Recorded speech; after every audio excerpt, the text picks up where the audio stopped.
Which way am I gonna go, huh? You can't catch me.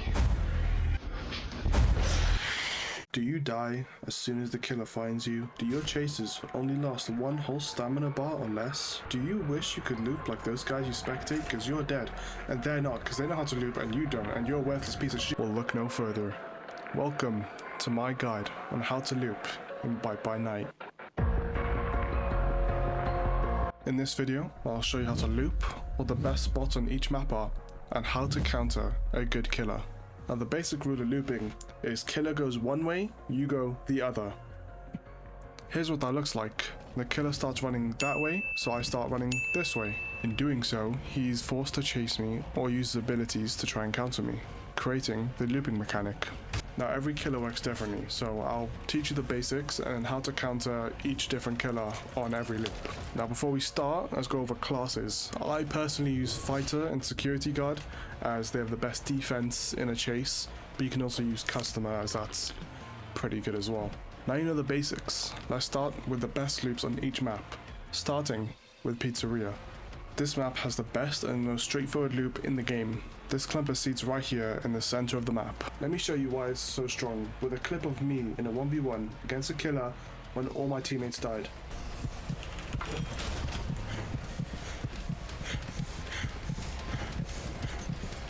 I survived by just using this loop. Now the reason this loop is so strong is not only because of the small hitbox the clump gives you, but also these two doors that introduces a unique mechanic that no other map has.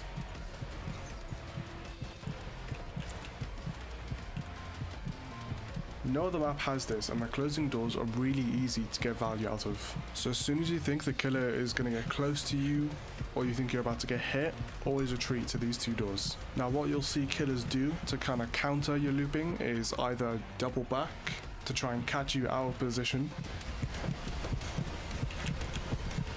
or a really good killer will trap the loop as you're looping it.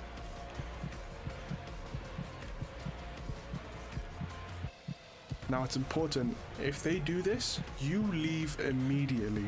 After the trap goes down, you lose your advantage of having a small hitbox to run around with. And this rule with the traps applies to all of the maps, for future reference. There is a couple of other loops on this map, but the second best in my opinion is the party room, which you can only run maybe 2 or 3 times, but it's still a pretty good loop. Moving on to the forest, we have 1 really good loop and 2 pretty good loops. The best loop in this map is the tower with these doors. The reason this is really good is because the doors offer you a second chance if the killer ever catches up to you, or if you ever run out of stamina. You can always close the door and restart the chase. If and when the loop does get trapped, you can always retreat to one of these 2 loops. In this game, size doesn't matter, as this small barbed wire loop is actually pretty good. Running it is pretty easily and you can cut through whenever you want. This requires more game knowledge on how the killer moves, but it's still pretty easy to get value out of.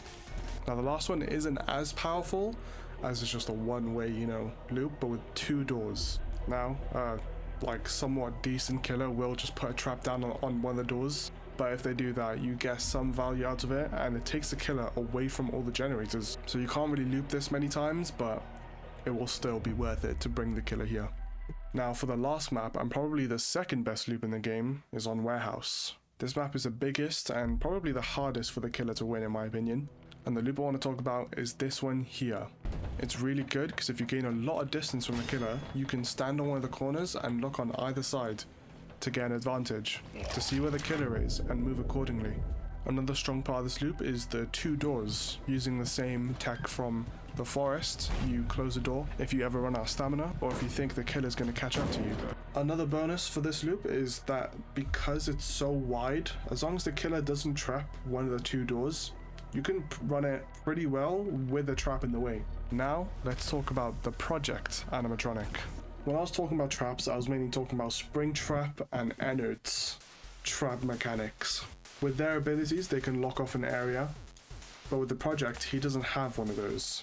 His counter to looping is his speed mode, which lets him run really fast. When he's not in this, his sneak mode and his action mode are pretty easy to loop, but if he does catch up to you in his speed mode, I wouldn't worry about it because he only does 8 damage per hit.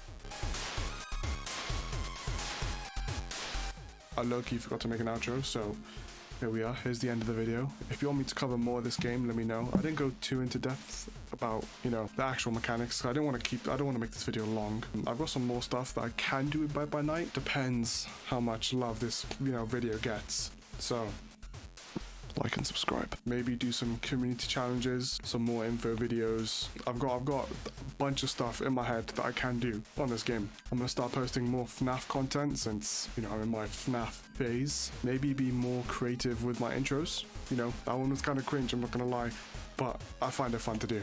Thank you for watching, and PFD out. Wait, who wants me? That's gay. Daisy.